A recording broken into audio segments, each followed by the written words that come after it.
Jiang और विनशिया का सफर।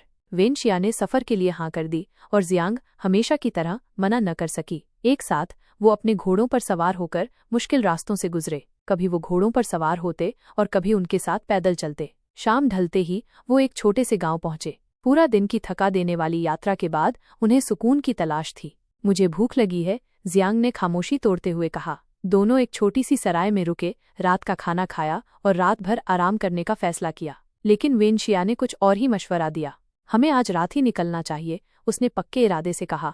नहीं, जियांग ने जवाब दिया, जिससे विनशिया हैरान रह गया। हम सुबह निकलेंगे। रात में सफर करना बहुत खतरनाक है। जियांग की आवाज में डर और समझदारी दोनों थी। उसकी बात न मानने पर विनशिया को अचंभा हुआ। जियांग ने हमेशा उसकी बात गौर से सुनी थी और मानी थी। तुम्हारी हिम्मत कैसे हुई मुझे इनकार करने की? उसने पूछा, हालांकि उसके अभिमान ने उसे ज्यादा जज्बात दिखाने से रोका। ठीक इसी वजह से मैंने इनकार किया, जियांग ने शांति से जवाब दिया, उसकी बात न मानते हुए भी। एक लफ्ज भी कहे बिना वो सराय वाले के पास गई और अपने लिए एक कमरा किराए पर लिया। उन्होंने रात अलग अलग कमरों में गुजारी। दोनों चुपचाप आगे आने वाली चुनौती के लिए तैयारी कर रहे थे। जियांग को अफसोस नहीं था अपने फैसले पर, क्योंकि उसे अपनी सुरक्षा की फिक्र थी। भोर होते ही उन्होंने जल्दी से नाश्ता करने के बाद अपना सफर दोबारा शुरू किया। रास्ते में विनशिया ने जियांग को अपनी कलाओं की प्रैक्टिस करने की हिम्मत दी। उसने आराम के दौरान भी अपनी तलवार के साथ खूब मेहनत से ट्रेनिंग की, खुद को थकावट की हद तक धकेल दिया। हर बार हर अंदाज में वो अपनी क्षमता को बढ़ा रही थी। जैसे जैसे वो सफर करते गए, नज़ारे और भी ज्यादा भयावह होते गए। हवा भारी हो गई और आखिरकार वो एक डरावने पहाड़ पर पहुंचे। कहा जाता था कि ये आसे बजदा है, जिसकी गहरी छांव में भूत और बदरूहें छिपी रहती हैं। हर कदम पर एक अजीब सा खौफ महसूस होता था।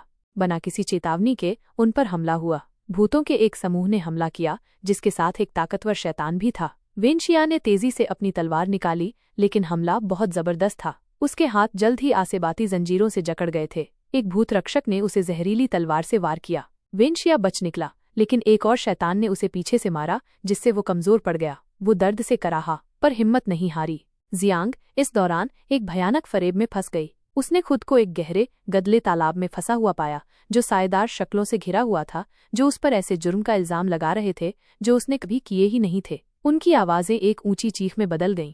तुम गुनाहगार हो, तुमने धोखा दिया। ऐसी आवाजें उसके कानों में गूंज रही थीं।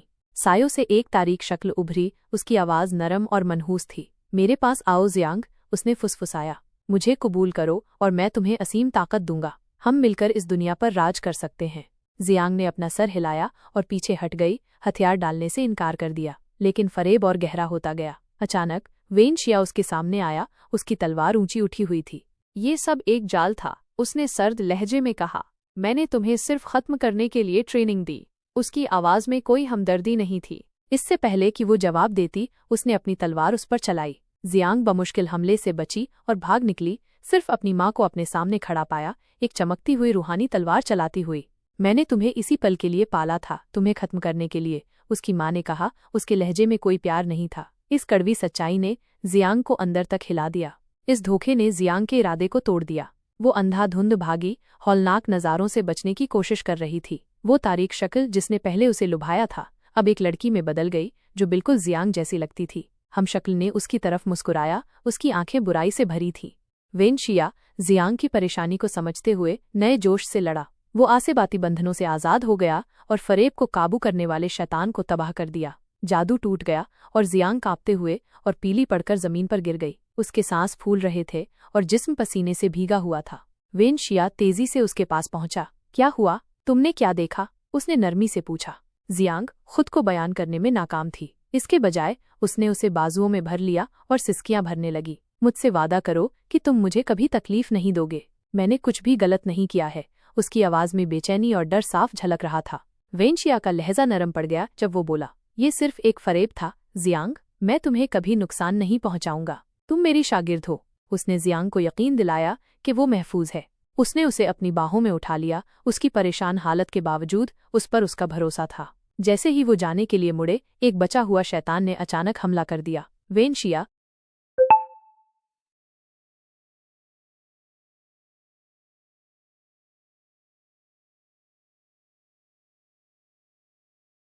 अपनी तलवार उठाई, लेकिन शैतान उसके वार करने से पहले ही सायों में गायब हो गया। सफर जारी रहा, अगरचे उस मुश्किल तजुर्बे के निशान जियांग के जहन में बाकी थे। उसके लिए हकीकत और फरेब धुंधले हो गए, लेकिन वेन शिया की मजबूत मौजूदगी उसका सहारा बन गई। एक साथ वो आगे बढ़ते रहे, ये जानते हुए कि आगे और भी बड़े चैलेंज उनका इंतजार कर रहे थे। उनका मकसद अभी दूर था और रास्ता पुरखतर।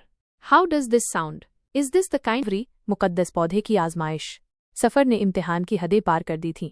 एक जालिम सूरज के नीचे बेरोकटोक मार्च, ऐसी जमीनों से गुजरना जो धूल और पत्थरों की एकसारियत में धुंधला गई थीं। मगर फिर जैसे कोई पर्दा हटा दिया गया हो, दुनिया बदल गई। खुश्क बेजान मैदानों की जगह एक छुपा हुआ वादी नुमाया हुई, जिंदगी से लबरेज एक नखलिस्तान ओएसिस, इतनी पुरजोश की एक अनदेखी ताकत से गुनगुनाता हुआ महसूस होता था। एक गहरा सब्ज रंग, जैसा जियांग ने कभी नहीं देखा था, ढलानों पर ऐसा बिछा था कि जैसे पौराणिक कथाओं से लिया गया हो, इतना गहरा और साफ कि ये लगभग अफसानवी मिथिकल लगता था। एक मीठी मदहोश कर देने वाली खुशबू, किसी भी दुनियावी महक से जुदा, हल्की हवा के झोंके पर बह रही थी, उसकी हिस्सों को खींच रही थी, किसी असाधारण चीज का वादा कर रही थी। जैसे ही वो करीब पहुंचे, उस दिलकश महक का मंबा सोर्स हैरत अंगेज तौर पर साफ हो गया।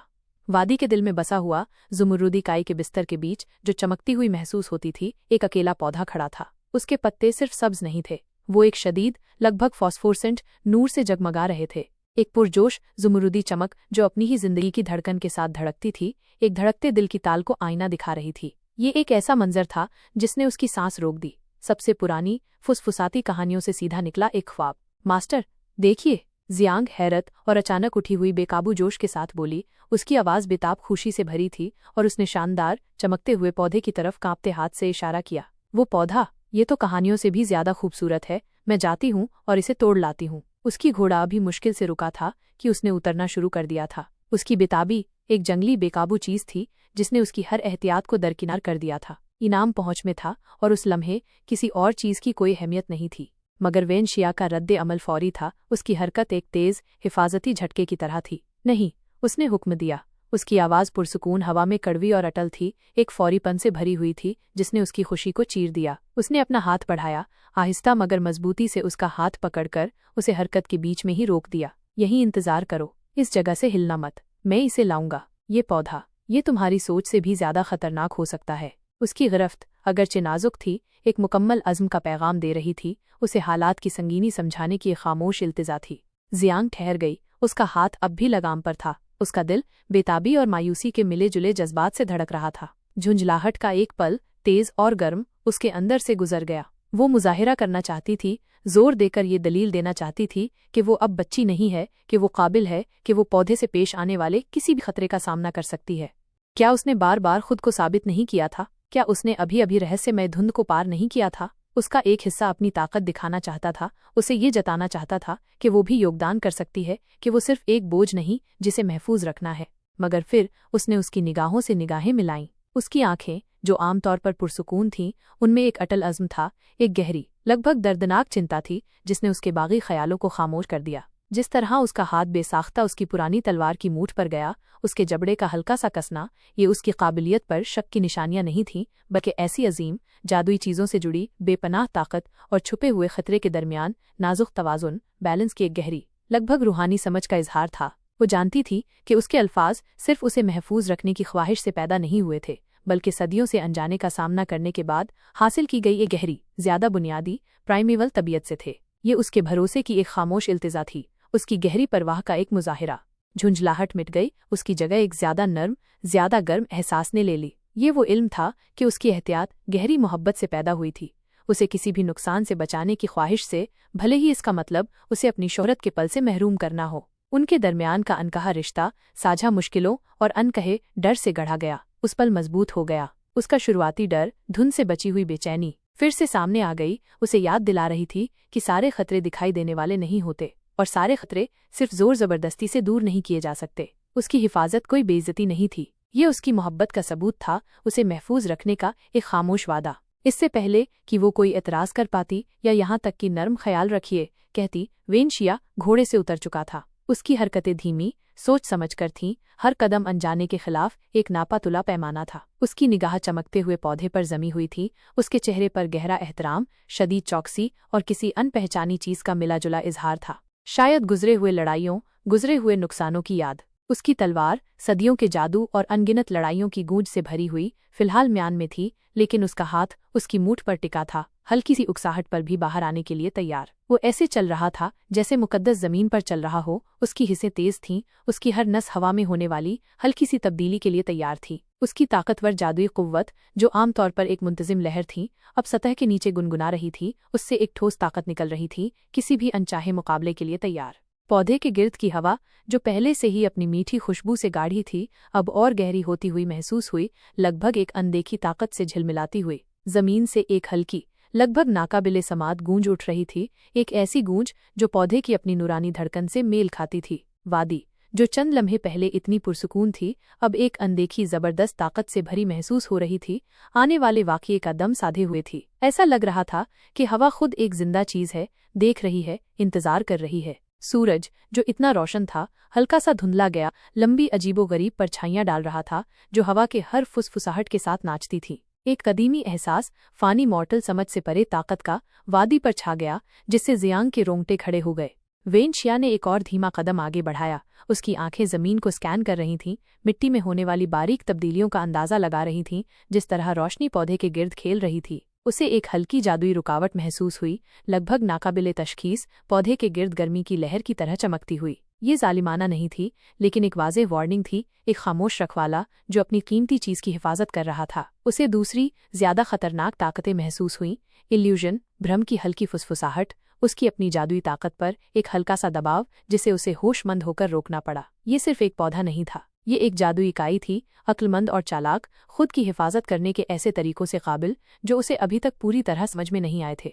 उसे पुरानी किताबें याद आईं, मुकद्दस पौधों की वार्निंग्स, जो अपनी खूबसूरती से मुसाफिरों को लुभा सकती थीं, सिर्फ उन्हें जादू के जाल में फंसाने या उनकी जिंदगी की ताकत को निचोड़ने के लिए। उसके अपने उस्ताद ने एक बार उसे वार्न किया था, सबसे खूबसूरत चीजें अक्सर सबसे तेज कांटे, सबसे जहरीले जहर छुपाती हैं। ये पौधा अपनी बेइंतहा कशिश के साथ बिल्कुल वैसी ही किसी कहानी की तरह लग रहा था जो हकीकत बन गई हो। वो सिर्फ एक नबाती नमूने, बोटानिकल स्पेसिमेन के करीब नहीं जा रहा था, वो कुदरत की एक ताकत के करीब जा रहा था, एक कदीमी जादू जिसकी अपनी मर्जी और डिफेंस थे। उसके बदन का हर पट्टा कसा हुआ था, हर जादुई चैनल खुला और तैयार था।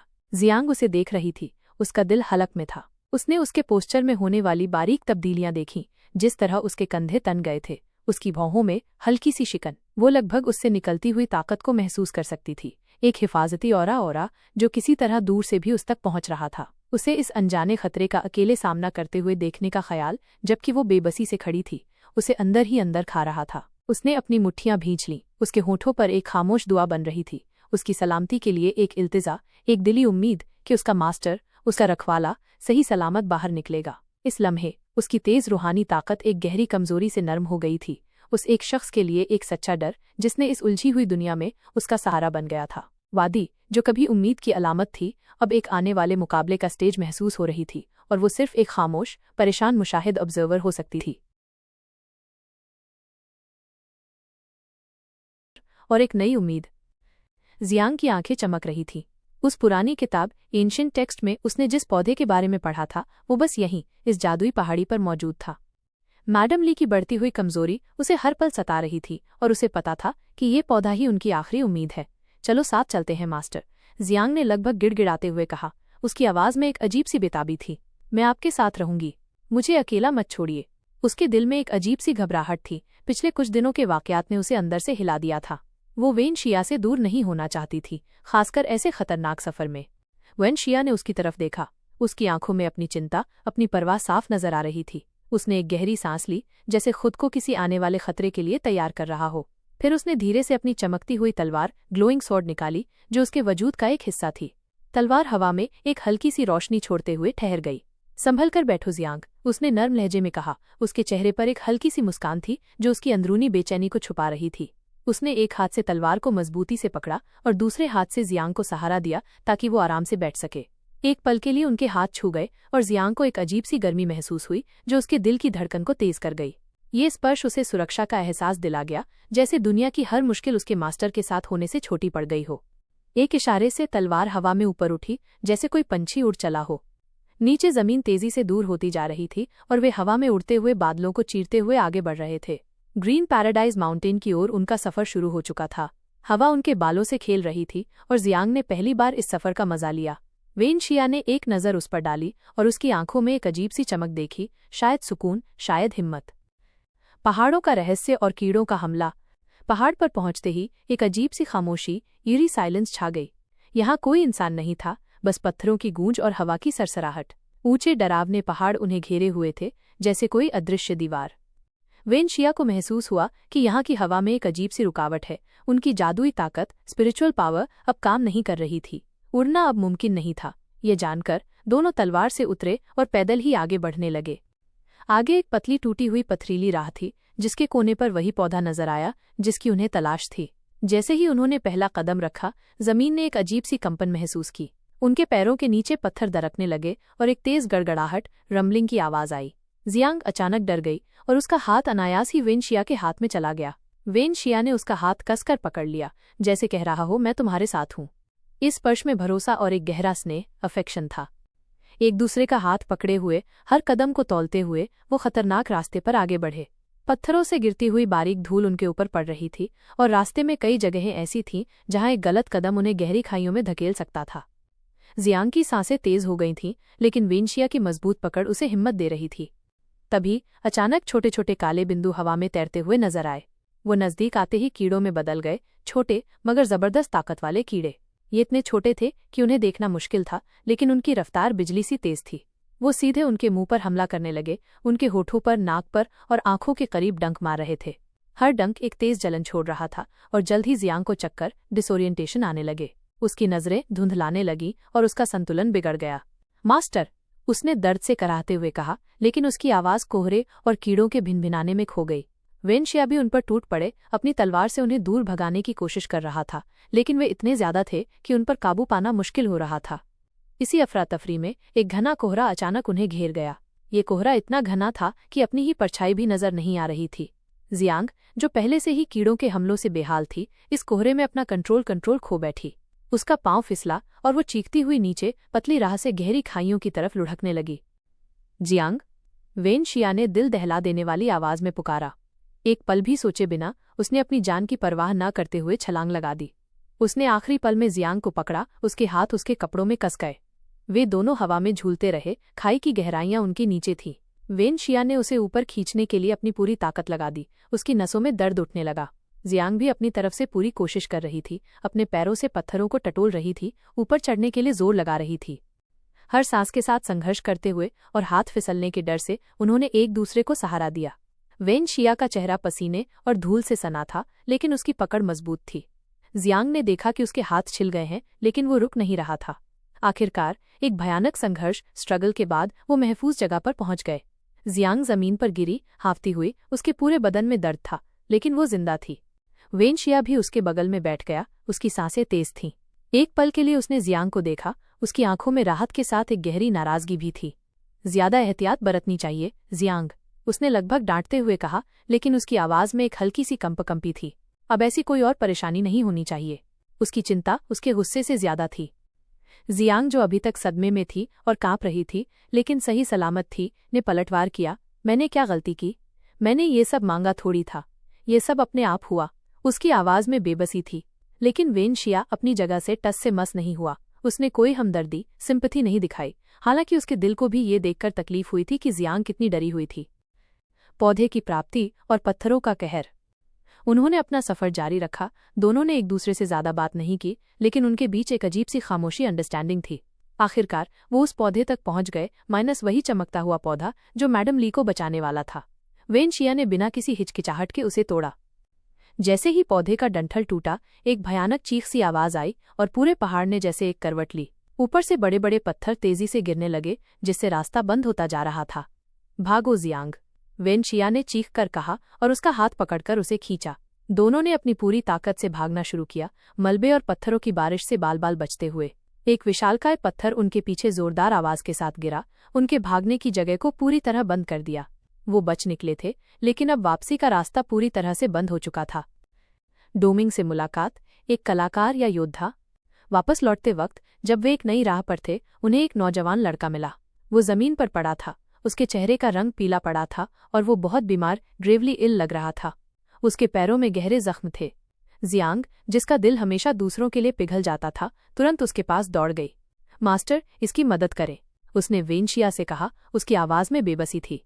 वेनशिया ने लड़के को देखा। उसकी आंखों में एक पल के लिए कुछ आया और चला गया, शायद पहचान का कोई निशान। जियांग ने अपनी पट्टी, बैंडेजेस और जड़ी बूटियां निकाली और बहुत प्यार से उसके जख्मों को साफ करने लगी। उसके कोमल हाथों का स्पर्श लड़के को सुकून दे रहा था। वेनशिया ने भी अपनी कुछ जादुई शक्ति का इस्तेमाल किया ताकि उसका दर्द कम हो सके। कुछ देर बाद जब लड़का थोड़ा बेहतर महसूस करने लगा तो उसने आंखें खोली। उसकी आंखें गहरे नीले रंग की थीं और उसके चेहरे पर एक अजीब सी मासूमियत थी। आप दोनों का बहुत बहुत शुक्रिया, उसने कमजोर आवाज में कहा। मुझे नहीं पता मैं आपका एहसान कैसे चुकाऊंगा। जियांग ने मुस्कुराकर कहा, इसमें एहसान कैसा, हम तो बस मदद कर रहे थे। लड़का उठा, दर्द से कराहते हुए। मैं आप दोनों की हिफाजत करना चाहता हूँ, उसने अचानक कहा। उसकी आवाज में एक अजीब सी शिद्दत थी। क्या आप मुझे अपने साथ ले जाएंगे? जियांग ने एक नज़र वेनशिया की तरफ डाली। उसकी आंखों में सवाल था। मेरे मास्टर से पूछो, उसने लड़के से कहा। अगर वो राजी होंगे तो मैं तुम्हें अपने साथ ले जाऊंगी, वरना मैं नहीं ले जा सकती। जियांग को ये लड़का पसंद आ रहा था। उसकी मासूमियत और उसकी बात करने का तरीका उसे भा गया था। लड़के ने वेनशिया की तरफ देखा। उसका नाम डोमिंग था। वो दिखने में बहुत खूबसूरत हैंडसम था। उसके बाल काले और चमकदार थे और उसके चेहरे पर एक अजीब सी रोशनी थी। उसके कपड़े भी बहुत उम्दा थे, रेशम और कीमती धागों से बने हुए। वो बिल्कुल भी गरीब नहीं लग रहा था। वेनशिया ने डोमिंग को ऊपर से नीचे तक देखा। उसकी आंखों में एक तेज नजर थी जो हर चीज भांप लेती थी। तुम तो बिल्कुल भी गरीब नहीं लगते, वेनशिया ने कहा। उसकी आवाज में हल्की सी चुभन थी। तुम्हारे कपड़े बताते हैं कि तुम किसी नवाबी खानदान, नोबल फैमिली से हो, और तुम्हारी जंगी महारत, मार्शल स्किल्स भी जबरदस्त है। तुम्हारी चाल ढाल और बोलने का तरीका भी एक पढ़े लिखे शख्स जैसा है। तुम्हें यकीनन बचपन से ही ट्रेनिंग मिली होगी। डोमिंग ने सर झुका लिया। हाँ, मैं एक अमीर खानदान से हूँ, उसने इकबाल किया। उसकी आवाज में थोड़ी उदासी थी। लेकिन उन्होंने मुझे घर से निकाल दिया क्योंकि मैंने जंग की फन आर्ट ऑफ वॉर के बजाय फन आर्ट को अपनाना चाहा। मैं अपने जुनून को पूरा करना और एक आर्टिस्ट बनना चाहता था, लेकिन वो चाहते थे कि मैं अपनी जंगी महारत को बेहतर करूं, एक योद्धा बनूं। मैंने उनसे कहा कि मैं योद्धा नहीं बनना चाहता। अब मैंने ठान लिया है कि मैं खुद कुछ हासिल करूंगा। जब तक मैं अपने करियर में कामयाब नहीं हो जाता, मैं घर वापस नहीं जाऊंगा। उसकी बातों में एक अजीब सा जज्बा था, अपने सपनों को पूरा करने का अज़्म। जियांग ने डोमिंग की तरफ देखा और उसे हंसी आ गई। तो तुम्हें मेरे मास्टर की महारत में कोई दिलचस्पी नहीं है, उसने मजाक करते हुए कहा। वो तुम्हें ज्यादा कुछ नहीं सिखा सकते। उन्हें तो सिर्फ तलवारबाजी, स्वॉर्ड्समैनशिप आती है और कुछ नहीं। वेनशिया, जो जियांग के इस मजाक से साफ तौर पर नाराज, ऑफेंडेड हो गया था, झल्लाकर बोला, मैं भी अगर चाहता तो एक आर्टिस्ट बन सकता था। क्या मुश्किल है आर्ट बनाने में? मैं खुद एक महान आर्टिस्ट बन सकता हूँ जियांग, तुम्हें क्या पता। डोमिंग मुस्कुराया। उसकी आंखों में शरारत थी। ठीक है मास्टर, उसने कहा। आप सबसे अच्छे हैं। मुझे यकीन है कि आप जो चाहें बन सकते हैं।